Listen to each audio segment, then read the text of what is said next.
சாந்தி. அனைவருக்கும் இனிய காலை வணக்கம். இன்றைய முரளி 13/4/2026 பாப்தாதா மதுபன். பாபா சொல்றாங்க, இனிமையான குழந்தைகளே, இப்போது நீங்கள் எல்லையில்லாத உலகின் எஜமானர் ஆகப் போகிறீர்கள். யோக பலத்தின் மூலம் உலக ராஜ்யத்தை எடுப்பதும் கூட அதிசயமாகும். கேள்வி: நாடகத்தின் எந்த பந்தனத்தில் தந்தையும் கூட கட்டுப்பட்டுள்ளார்? பாபா கூட எந்த பந்தனத்தில் கட்டுப்பட்டிருக்காங்க? பதில்: நான் குழந்தைகளாகிய உங்கள் முன்பாக நேரில் வந்தே தீர வேண்டும். நான் இந்த பந்தனத்தில் கட்டுப்பட்டுள்ளேன் என பாபா கூறுகின்றார். நான் வராத வரை சிக்கலாயிருக்கும் நூல்கண்டை சீர்படுத்த முடியாது. மற்றபடி நான் உங்களின் மீது இரக்கம் காட்டவோ ஆசீர்வாதம் செய்யவோ வருவதில்லை. நான் இறந்தவர்களை உயிர்ப்பிப்பதில்லை. நான் உங்களை தூய்மையற்றவரிலிருந்து தூய்மையானவர்களாக ஆக்குவதற்காக வருகின்றேன். பாடல்: உங்களை அடைந்து நாங்கள் உலகையே அடைந்து விட்டோம். உங்களை அடைந்து நாங்கள் உலகையே அடைந்து விட்டோம். ஓம் சாந்தி.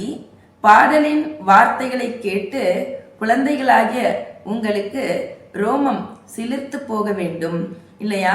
பாபா கிடைச்சாச்சுன்னா வேற என்ன வேணும் இல்லையா? உலகத்துல எவ்வளோ பெரியவங்களா இருந்தாலும் பகவானுக்கு முன்னாடி பார்த்தீங்கன்னா தலை வணங்குறாங்க. அவங்களே இந்த உலகத்துல நம்பர் 1 பணக்காரங்களா இருக்கலாம், நம்பர் 1 பதவியில இருக்கலாம். ஆனா எப்பேற்பட்டவங்களா இருந்தாலும் என்னது கடவுள்கிட்ட கையெடுத்து கும்பிடுறாங்க, கேட்குறாங்க. ஆனா அப்பேற்பட்டவர் நம்முடையவர் அப்படிங்கும் பொழுது வேற என்ன வேணும்? அதுக்கு தான் சொல்லப்படுது, இந்த பாடலை கேட்கும் பொழுது ரோமமே சிலிர்த்து போகுது. ஏனென்றால் அவரே நேரில் வந்து அமர்ந்திருக்கிறார். முழு உலகிலும் எத்தனையோ வித்வான்கள், பண்டிதர்கள், ஆச்சாரியர்கள் இருந்தாலும் எல்லைக்கு அப்பாற்பட்ட தந்தை ஒவ்வொரு 5000 வருடங்களுக்கு பிறகுதான் வருகிறார் என்பது மனிதர்கள் யாருக்கும் தெரியாது இல்லையா? உலகத்துல கடவுள்னா என்னென்னமோ நினைச்சிட்டு இருக்காங்க. அவர் எப்ப வருவாரு, எப்படி வருவாருன்னு தெரியாது. ஆனா நமக்கு பாபா வந்து சொல்லியிருக்காரு, ஒவ்வொரு 5000 வருஷத்துக்கு அப்புறம் வரேன் அப்படிங்கிறது நமக்கு தான் தெரியும், குழந்தைகளுக்கு தான் தெரியும். நான் எப்படி இருக்கிறேனோ அப்படியே உங்களுடையவன் என குழந்தைங்களும் சொல்றீங்க. நீங்க எப்படி இருக்கீங்களோ அப்படியே என்னுடைய குழந்தைகள் என தந்தையும் அதே போல சொல்றாங்க இல்லையா? பாபா நம்மள அப்படியே ஏத்துக்கிறார். அவர் அனைத்து ஆத்மாக்களின் தந்தை என நீங்களும் அறிவீர்கள். அனைவருமே கூப்பிடுகின்றனர். பாருங்கள், ராவணனின் நிழல் எவ்வளவு பரவியுள்ளது என்று தந்தை புரிய வைக்கின்றார் இல்லையா? இன்னைக்கு முழு உலகமே என்னது ராவணனுடைய பிடியில சிக்கிட்டு இருக்கு. அதனாலதான் எங்க பார்த்தாலும் கதறல்கள், துக்கம், அசாந்தி இது பரவி இருக்குது இல்லையா? இதுல இருந்து புரிஞ்சுக்கலாம், ராவணனுடைய நிழல் முழு உலகமும் பரவி இருக்கிறது.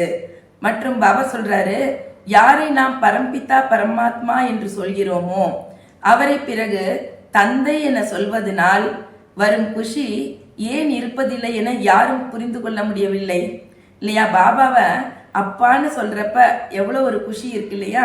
அதை விட்டுட்டு பரம்பிதா பரமாத்மா, கடவுளே, தேவரே அப்படின்னு சொல்றப்ப எங்க குஷி இருக்கும்? அப்பான்னு சொல்றப்ப வர குஷி என்ன வேற மாதிரி கூப்பிடும் பொழுது இருக்காது. பாபா சொல்றாங்க, அந்த தந்தையே நமக்கு வந்து ஆஸ்தி கொடுக்கிறார். தந்தை தாமே புரிய வைக்கிறார். பாபாவே, அதாவது பகவானே நமக்கு வந்து புரிய வச்சிட்டு இருக்காங்க. இவ்வளவு சகஜமான இந்த விஷயத்தை யாரும் புரிந்து கொள்ள முடியவில்லை இல்லையா? விஷயம் என்னவோ ஈஸி, ஆனா இதுவரைக்கும் ஒருத்தர் கூட தானா புரிஞ்சுக்கல. பாபா வந்து நமக்கு எல்லாமே புரிய வச்சிட்டு இருக்காங்க. இவரை தான் ஓ குதா, ஈஸ்வரா, ராமா என முழு உலகமும் கூக்குரல் இட்டு அழைக்கிறது. பாபா சொல்றாங்க, கூப்பிட்டபடியே உயிரை விட்டுடுறாங்க. சொல்றாங்க, கடைசியில மரணத்தின் தருவாயில சொல்லுவாங்க, கடவுளே கடவுளேன்னு சொல்லு, ராமா ராமான்னு சொல்லு. அப்படியே சொல்லியே உயிரை விட்டுடுறாங்க. அந்த தந்தை இங்கே உங்களுக்கு ஞானத்தை கற்பிக்கின்றார். அவங்க கடைசியில என்ன சொல்றாங்க? வெறும் பேரை சொல்றாங்க. ஆனா அவரே வந்து உங்களுக்கு இந்த ஞானத்தை புரிய வைக்கிறாங்க. உங்களின் புத்தி அங்கே சென்று விட்டது. கல்பத்திற்கு முன்பு போலவே இப்பொழுதும் தந்தை வந்து விட்டார் இல்லையா? நமக்கு பாபா கிடைச்சிட்டாங்க. ஒவ்வொரு கல்பமும் பாபா வந்து தூய்மையற்றவர்களை தூய்மையாக்கி துர்கதியில் இருப்பவர்களை சத்கதிக்கு அழைத்து செல்கிறார். அனைவரின் பதீத்த பாவன தந்தை என்று கூட எல்லாரையும் அழுக்கிலிருந்து தூய்மையாக்குபவர்னு எல்லாரும் பாடக்கூட செய்கிறாங்க. இப்ப குழந்தைகளாகிய நீங்கள் அவர் முன் அமர்ந்திருக்கிறீர்கள். பாபா சொல்றாங்க, நீங்கள் மிகவும் அன்பான இனிமையான குழந்தைகள். இது பாரதவாசிகளுடைய விஷயமாகும். தந்தை கூட பாரதத்துல தான் பிறவி எடுக்கிறாரு. பகவானே சொல்றார், நான் பாரதத்துல பிறவி எடுக்கிறேன். ஆக அவர்தான் அனைவருக்கும் கண்டிப்பாக பிடித்தமானவராக இருக்கிறாரு. ஏன்னா இந்த உலகத்துல எல்லாருக்குமே அவர் ஆஸ்தி கொடுக்கிறார். முக்தி, ஜீவன் முக்தி இல்லையா? அவர் பேச்சை கேட்கிற நமக்கு முக்தி, ஜீவன் முக்தி ரெண்டும் கிடைக்குது. மற்றவர்களுக்கு அட்லீஸ்ட் முக்தியாவது கிடைக்குது இல்லையா? ஏன்னா இந்த உலகத்துல இருக்கவங்க எல்லாரும் சுகம் கூடன்னு கேட்கல, கஷ்டம் இல்லாம இருந்தா போதும், முக்தி கிடைச்சா போதுன்னு விரும்புறாங்க. ஸோ எல்லாருக்குமே பாபா ஆஸ்தி கொடுக்கிறார். அதனால எல்லாருக்குமே பாபா பிடிச்சமானவங்களா இருக்காங்க. நினைவும் கூட அனைவரும் அவரை தான் செய்கிறார்கள். யார் எந்த தர்மத்தை சேர்ந்தவர்களோ அவர்கள் தம்முடைய தர்ம ஸ்தாபகர்களை நினைவு செய்கின்றனர். நாம் ஆதி சனாதன தேவி தேவதா தர்மத்தவர்களாக இருந்தோம் என்பது பாரதவாசிகளுக்கே தெரியாது. பாபா சொல்றாங்க, இந்த பாரதமும் பழமையான தேசம் என பாபா நமக்கு புரிய வைக்கிறாங்க. ஏன்னா இந்த பாரதம் தான் சத்தியுகத்திலிருந்து இன்னைக்கு கடைசி வரைக்கும், கலியுகம் அதாவது சங்கமிகம் வரைக்கும் வருது. அதனால இதை விட பழசு எதுவும் கிடையாது. அதனால பாரதம் பழமையான தேசம் இல்லையா? உலகத்துல கூட சொல்றாங்க இல்லையா, பாரத தேசம் பழம்பெரும் தேசம், நீரதன் புதல்வர் இந்நினைவனை அகற்றாதீர் அப்படின்னு உலகத்திலையும் சொல்றாங்க. இதுல இருந்து புரிஞ்சுக்கலாம், பாரதம் வந்து மிக பழமையான தேசம். பாபா சொல்றாங்க, பாரதம் அதாவது பாரதம் மட்டுமே இருந்தது என யார் சொன்னது என கேட்குறாங்க. பற்பல விஷயங்களே கேட்குறாங்க. சிலர் ஒன்று சொல்றாங்க, இன்னொருத்தவங்க இன்னொன்று சொல்றாங்க. கீதையை சிவபரமாத்மா சொன்னார் என யார் சொன்னது? கிருஷ்ணரும் பரமாத்மாவாக இருந்தார், அவர் சொன்னது அப்படின்னு சில பேர் சொல்றாங்க. ஏன்னா எல்லாரும் இந்த உலகத்துல எல்லாமே ப்ரூஃப் கேட்பாங்க. பரமாத்மா எங்கும் நிறைந்தவர், முழு விளையாட்டும் அவருடையதே ஆகும். பாபா சொல்றாங்க, பகவானே அனைத்து ரூபங்களையும் தரித்து லீலைகள் புரிகின்றார். பக்தியில என்னென்ன சொல்றாங்க பாருங்க. பகவான் தான் விரும்பியதை அனைத்தும் செய்ய முடியும். மாயையும் கூட எவ்வளவு பலசாலி என்பதை குழந்தைகளாகிய நீங்கள் தெரிந்திருக்கிறீர்கள். பாபா கிட்ட சொல்றாங்க, நாங்க கண்டிப்பா நரன்ல இருந்து நாராயண் ஆவோம்னு இன்னைக்கு சொல்றாங்க. ஆனா நாளை இருக்கிறது இல்ல. எவ்வளவு பேர் சென்று விட்டனர். பாபா சொல்றாங்க, மனமுறிவு அதாவது விவகாரத்தை கொடுத்துட்டாங்களாம் பாபாக்கு. நீங்களும் அறிவீர்கள். பாருங்க, மம்மாவை மோட்டார் வாகனத்துல அழைச்சு போய் வந்தாங்க. அது அவ்வளோ பிரியமா இருந்தாங்க. இன்னைக்கு அவங்க இல்ல. இப்படிப்பட்ட நல்ல நல்லவர்கள் கூட மாயாவுடைய தொடர்புல வந்து இப்படி விழுகிறாங்க. அவ்வளோ அன்பா இருக்காங்க, சேவை செய்யறாங்க, ஞானத்தை புரிஞ்சுக்கிறாங்க. திடீர்னு பார்த்தா என்னது இல்லாமலே போயிடுறாங்க, ஒரேடியா கீழே விழுந்துடுறாங்க. பாபா சொல்றாங்க, யார் கல்பத்துக்கு முன்பு வந்து புரிஞ்சுக்கிட்டாங்களோ அவங்க தான் வந்து புரிஞ்சுக்குவாங்க. இன்றைய நாட்களில் உலகில் என்னவெல்லாம் ஆகிவிட்டுள்ளது மற்றும் குழந்தைகளாகிய நீங்கள் உங்களை பாருங்கள், என்னவாக ஆகிறீர்கள் என பாடலை கேட்டீர்கள் தானே? பாடல்ல புரிய வைக்கப்பட்டிருக்கு. என்ன, பாபா கிடைச்சதுனால உலகமே கிடைச்சிருச்சு, அதனால நாம என்ன ஆக போறோம் அப்படிங்கிறது பாடல்ல சொல்லப்பட்டிருக்குது. நாங்கள் முழு உலகத்தின் எஜமானர் ஆவதற்காக ஆஸ்தியை எடுத்துக்கொண்டிருக்கிறோம். என்ன சொல்றீங்க? அங்கே அந்த எல்லைக்குட்பட்ட விஷயங்களும் கிடையாது. இங்கே எல்லைகள் வகுக்கப்பட்டிருக்கின்றன. எங்களுடைய ஆகாய எல்லைக்குள் உங்களுடைய விமானம் வந்தது என்றால் சுட்டு தள்ளி விடுவோம். பாருங்க, நம்ம சத்தியுகத்துல வானம் பூமி எல்லாமே நம்மளுடையது, அதுக்கு யாரும் எல்லை போடல. ஆனா இன்னைக்கு பறந்து விரிந்திருக்கிற இந்த ஆகாயத்தை கூட என்ன பண்ணிருக்காங்க, எல்லை பிரிச்சிருக்காங்க. நம்ம இங்க இருக்கிற விமானம் அடுத்ததை தொட்டுச்சுன்னா சுட்டுடுவோம் எங்களுடைய எல்லைக்குள்ளார வந்தீங்கன்னா சுட்டு தள்ளிடுவோன்னு சொல்றாங்க. அங்கே அந்த எல்லைக்குட்பட்ட விஷயங்களே இருக்காது. இந்த பாடலையும் பாடுகின்றனர். ஆனால் அர்த்தத்தை புரிந்து கொள்வதில்லை. பாபாவிடம் இருந்து மீண்டும் நாம் உலகின் எஜமானாக ஆகிக் கொண்டிருக்கிறோம் என்பதை நீங்கள் அறிவீர்கள். பாபா சொல்றாங்க, பல முறை இந்த 84 பிறவிகளின் சக்கரத்தை சுற்றினோம். ஏதோ கொஞ்ச காலத்திற்கு துக்கத்தை அடைந்தீர்கள். சுகம் நிறைய இருக்கிறது. ஆகையால் குழந்தைகளாகிய உங்களுக்கு அபாரமான சுகத்தை கொடுக்கிறேன் என பாபா சொல்றாங்க இல்லையா. சொல்லப்போனா என்னது, சுகத்தினால் சத்தியுகம் திரேதாயுகம், துக்கத்தினால் துவாபரிகம் கலியுகம்னு சொன்னாலும் இன்னைக்கு கூட நம்ம அவ்வளோ கஷ்டத்துல இல்லை இல்லையா. துவாபரிகம் ஸ்டார்ட் ஆன உடனே நம்ம துக்கத்துல வர்றதில்லை. பாபாவே வாணியில சொல்றாங்க இல்லையா, 3/4 பங்கு சுகத்தை குழந்தைங்க பாக்குறீங்க அப்படின்னு. அதனால குழந்தைகளாகி நமக்கு அதிகமான சுகம், குறைவான துக்கம். இப்போது நீங்கள் மாயை கிட்ட தோற்று போகக்கூடாது. தந்தைக்கு நிறைய குழந்தைகள் இருக்கின்றார்கள். பாபா சொல்றாங்க, அனைவருமே ஒருவரை போல நல்ல குழந்தைகளாக இருக்க முடியாது இல்லையா. ஒருத்தர் போல இன்னொருத்தர் இருக்க வாய்ப்பு இல்லை. சிலருக்கு 5-7 குழந்தைங்க கூட இருக்காங்க. அவர்களில் இருவர் கெட்ட குழந்தைகளாகவும் இருக்கிறாங்க. பார்த்தீங்கன்னா அப்படி இருந்தா பாபா சொல்றாங்க, 1-2 குழந்தை கெட்ட குழந்தையா இருந்தா கூட தலையே கெடுத்துடுறாங்க. லட்சக்கணக்கான கோடிக்கணக்கான பணத்தை இறைத்து விடுகின்றனர் இல்லையா. கெட்ட சகவாசத்துல போயிட்டு என்ன பண்றாங்க, பிஸ்னஸ் பண்றேன் ஏதாவது சொல்லி நஷ்டத்தை ஏற்படுத்துறாங்க. கோடிக்கணக்கா லட்சக்கணக்கில் நஷ்டத்தை ஏற்படுத்துறாங்க. பாபா சொல்றாங்க, தந்தை முற்றிலும் தர்மாத்மாவாக இருக்கிறார். குழந்தைகள் முற்றிலுமாக நஷ்ட கணக்கில் இருக்கின்றனர். பிரம்மா பாபா இப்படிப்பட்ட பல உதாரணங்களை பார்த்திருக்காங்க. முழு உலகமும் இந்த எல்லைக்கு அப்பாற்பட்ட தந்தையின் குழந்தைகள் என நீங்கள் அறிவீர்கள். பாபா சொல்றாங்க, என்னுடைய பிறப்பிடம் பாரதம். இதுக்கு நாம என்ன பண்ணோம், கண்டிப்பா பெருமைப்படணும். என்னுடைய பிறப்பிடம் பாரதம் என்று பரமாத்மாவே சொல்றாங்க. அனைவருமே தம்முடைய தாய் நாட்டின் மீது அக்கறை வச்சிருக்காங்க. அதனாலதான் வேற இடத்துல சரீரத்தை விட்ட பின் கூட தம்முடைய ஊருக்கு எடுத்து வராங்க. தந்தையும் கூட பாரதத்தில் தான் வருகிறார். பாரதவாசிகளாகிய உங்களுக்கு மீண்டும் எல்லைக்கு அப்பாற்பட்ட ஆஸ்தியை கொடுக்கிறாரு. பாபா சொல்றாங்க, நாங்களே தான் மீண்டும் தேவதைகளாக உலகின் எஜமானனாக ஆகி கொண்டிருக்கிறோம் என குழந்தைகளாகி நீங்கள் சொல்கிறீர்கள் இல்லையா. ஏன்னா நமக்கு தெரியும், நாடகம் அதே மாதிரி ரிப்பீட் ஆகுது. கல்பமா நாம தான் எஜமானர் ஆகிறோம். பாபா சொல்றாங்க, நாங்கள் உலகின் எஜமானாக இருந்தோம். இப்பொழுது என்ன நிலை உண்டாகிவிட்டது, எங்கிருந்து எங்கே வந்து விழுந்து கிடக்கிறோம் இல்லையா. இன்னைக்கு கொஞ்சம் நம்மளுடைய தேவி தேவதா போட்டோ, சத்தியுகத்தினுடைய அந்த போட்டோ பார்க்குறப்ப எப்படி இருந்த நாம எப்படி வந்துட்டோம் அப்படிங்கிறது நமக்கு புரியுது இல்லையா.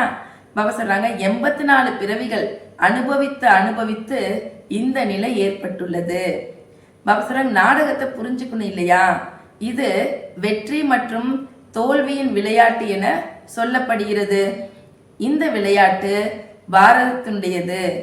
இதில் உங்களுடைய நடிப்பு இருக்கிறது. பாபா சொல்றாங்க, இந்த நாடகத்துல பிராமணர்களாகிய உங்களுடைய நடிப்பு அனைவரை விடவும் மிகவும் உயர்ந்ததிலும் உயர்ந்ததாக உள்ளது. நீங்கள் முழு உலகின் எஜமானர் ஆகிறீர்கள். பாபா சொல்றாங்க, அதிகமான சுகத்தை அனுபவிக்கிறீங்க. நீங்கள் அனுபவிக்கும் சுகத்தின் அளவுக்கு வேறு யாரும் அனுபவிக்க முடியாது. உங்களை மாதிரி சந்தோஷத்தை உலகத்துல யாருமே அனுபவிக்க முடியாது இல்லையா. என்னதான் இன்னைக்கு நம்பர் 1 பணக்காரர்களா இருக்கலாம், அவங்க வீட்டுல சுகத்தை பார்க்கலாம். ஆனா உலகத்துல எங்க அவங்க சுகத்தை பார்க்க முடியும் இல்லையா. அவங்க வீட்டை அவங்க சொர்க்கமா வச்சுக்கலாம். ஆனா முழு உலகத்தை சொர்க்கமா மாத்தி அதுல வளம் வரணும்னா முடியுமா. ஆனா நம்ம அப்படி இருந்தோம் இல்லையா. நம்ம வீடும் சொர்க்கமா இருந்துச்சு, இந்த உலகமுமே அப்ப சொர்க்கமா இருந்துச்சு. நம்ம முழு உலகத்தை சுத்தி வந்தோம். அதான் பாபா சொல்றோம், உங்களை மாதிரி சுகத்தை யாருமே அனுபவிச்சிருக்க முடியாது. இது நரகமாகும். இங்குள்ள சுகம் காகத்தின் எச்சத்திற்கு சமமாகும். இன்று லட்சாதிபதியாக இருக்கிறாங்க, அடுத்த பிறவில என்னவாக ஆவோம் என அவங்களுக்கு தெரியாது. இது பாவ ஆத்மாக்களின் உலகமாகும். பாபா சொல்றாங்க, சத்தியுகம் புண்ணிய ஆத்மாக்களுடைய உலகம். நீங்கள் புண்ணிய ஆத்மாவா ஆகிட்டு இருக்கீங்க. அப்படிங்கும் பொழுது நீங்க இனி எந்த பாவமும் செய்யக்கூடாது இல்லையா? நாம் எங்க போறோம்? புண்ணிய ஆத்மாக்களுடைய உலகம். புண்ணியத்தினுடைய உலகத்துக்கு போக நாம நம்மளை தயார் செய்யும் பொழுது கண்டிப்பா இன்னும் வேற பாவங்கிறத நம்ம செய்யக்கூடாது. எப்போதும் பாபாவிடம் நேர்மையாக இருக்கணும். பாபா சொல்றாங்க, என்னுடன் தர்மராஜ் துவாபர யுகத்திலிருந்து எப்பொழுதும் கூடவே இருக்கவே இருக்கிறாரு. ஏன்னா பாபா சொல்றாங்களா, நீங்க பக்தி துவாபர யுகத்திலிருந்து ஸ்டார்ட் பண்றீங்க. பரமாத்மா வான்னு கூப்பிடுறீங்க. பரமாத்மா நேரா வரலனாட்டி கூட பக்தர்களுடைய விருப்பத்தை பூர்த்தி பண்றார்.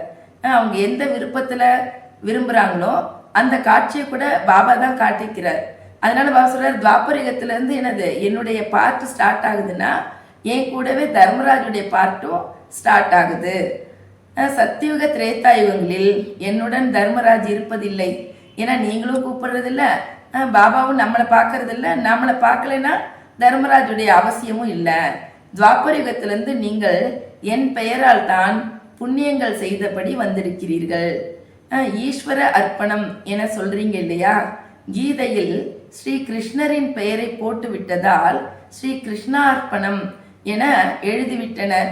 பாபா சொல்றாங்க, பிரதிபலன் கொடுக்கக்கூடியவர் ஒரு தந்தையே ஆவார் இல்லையா? நமக்கு எல்லாத்துக்கும் பலன் கொடுக்கக்கூடியவர் யாருன்னா ஒரு பாபா.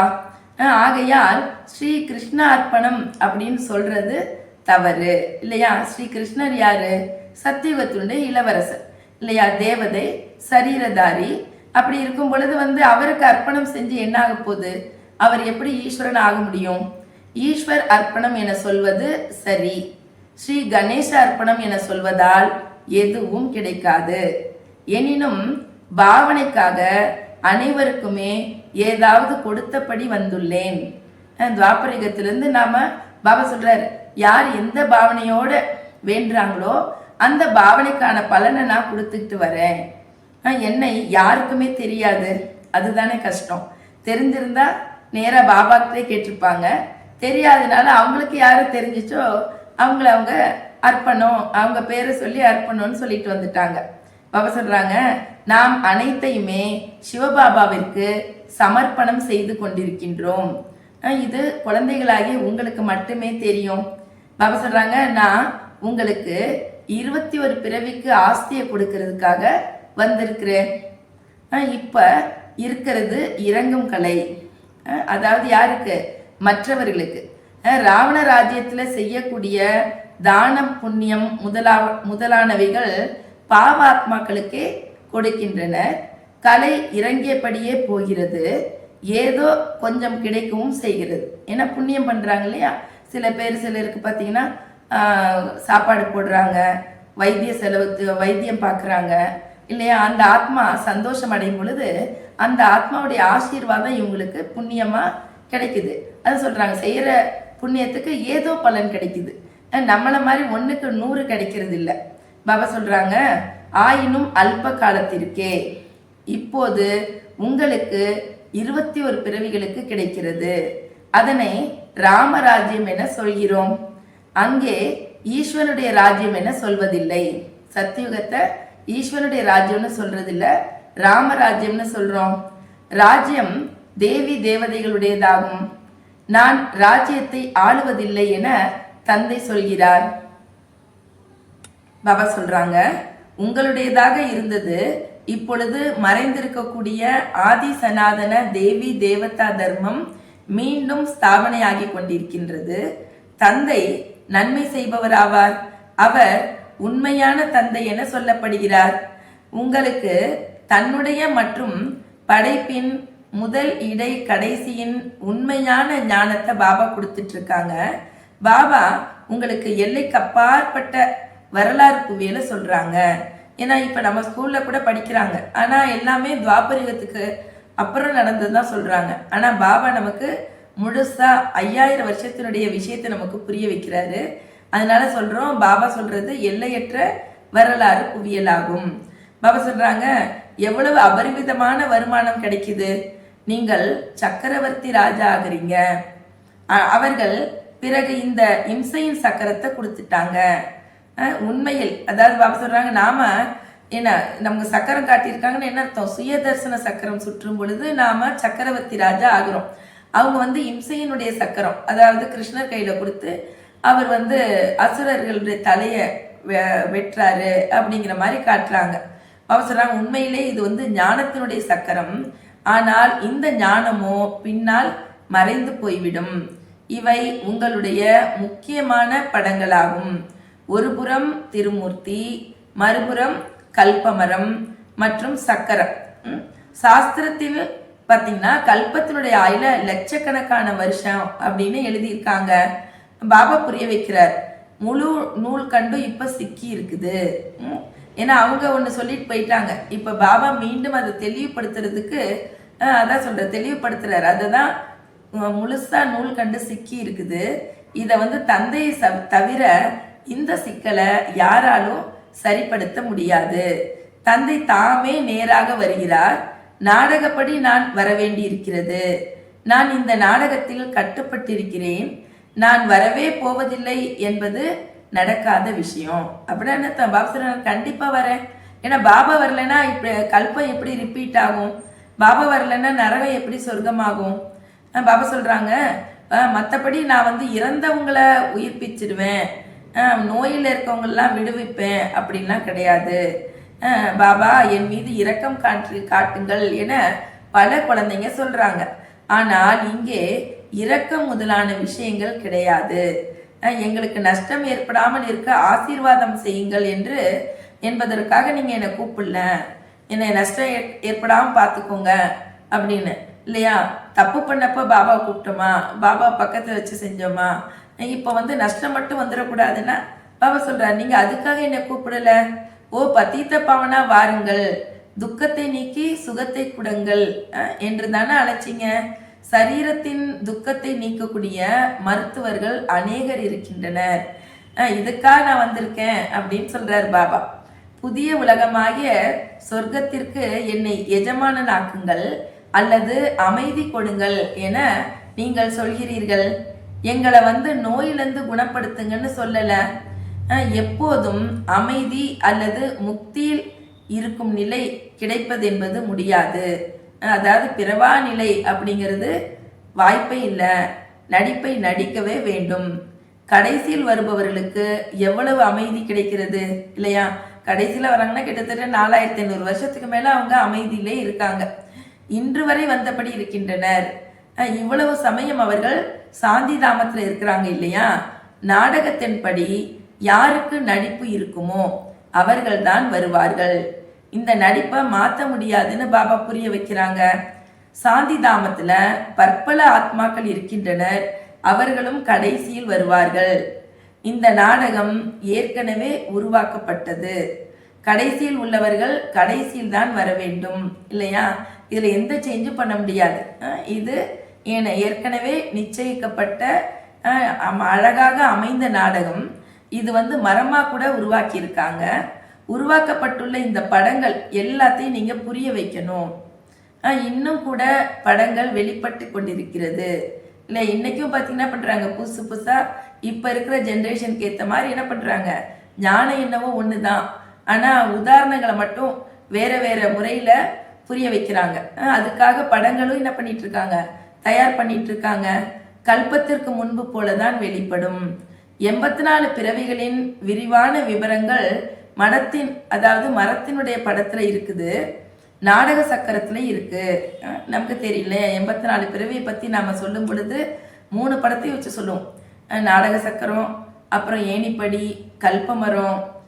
பாபா சொல்றாங்க, இப்போது ஏணியின் படம் வெளியாகியுள்ளது. இது அந்த காலத்துல அப்பதான் அந்த ஏணியினுடைய சித்திரம் வந்திருக்குது. மனிதர்கள் எதையும் அறிவதில்லை, முற்றிலும் முட்டாள்கள் போல இருக்கிறாங்க. ஞான கடலாகவும் அமைதி கடலாகவும் இருக்கும் பரம்பிதா பரமாத்மா இந்த உடல் மூலமாக கற்பித்து கொண்டிருக்கிறார் என்பது குழந்தைகளாகிய உங்களுடைய புத்தியில இருக்குது. பாபா சொல்றாங்க, நான் வருவதே உலகின் முதல் எஜமானராக இருந்தவருடைய உடல்ல வர்றேன். அதாவது பிரம்மா பாபாவை பாபா அழகா விளக்குறாங்க. யார் இந்த உலகத்தினுடைய முதல் எஜமானனா இருந்தாரோ அவரது உடல், அதாவது அந்த ஆத்மா இப்பொழுது எடுத்திருக்கக்கூடிய உடல்ல நான் வர்றேன் அப்படின்னு பாபா சொல்றாங்க. நாம கூட பிரம்மாவின் மூலம் பிராமணர் ஆகிறோம் என்பதை நீங்களும் அறிவீர்கள். கீதையில இந்த விஷயங்கள் இல்லை. இவர் தாமே நாராயணருக்கு பூஜை செய்பவராக இருந்தார். ரயில்ல பயணம் செஞ்சா கூட இவர் கீதை படிச்சுட்டு இருப்பாரு. பிரம்மா பாபா எங்க போனாலும் என்ன கீதை எடுத்துக்கிட்டு போவாரு. ட்ரெயின்ல போனா கூட என்னது எல்லாரும் கதை புக்கு படிக்கிற மாதிரி இவர் எப்பயுமே கீதையை படிச்சுட்டு இருப்பாரு. இவர் பெரிய தர்மாத்மாவாக இருக்கிறாரு என மனிதர்கள் புரிந்து கொள்வாங்க. இப்போது அந்த விஷயங்கள் மறந்தபடி இருக்கிறது என்றாலும் இவர் கீதை முதலியவைகளை படித்திருந்தார் அல்லவா? பாபா சொல்றாங்க, நான் இவை அனைத்தையும் அறிவேன். அதாவது கீதை பல சாஸ்திரங்கள் பிரம்மா பாபாவுக்கு தெரியும். நாம் இப்போது யார் முன்பாக அமர்ந்திருக்கிறோம் என நீங்கள் சிந்தித்து பாருங்கள். இல்லையா? நம்ம இப்ப ஒரு முரளி கேட்கும் பொழுது சென்டர்ல போய் வாணி கேட்குறப்ப உணர்ந்து உட்காரணும்.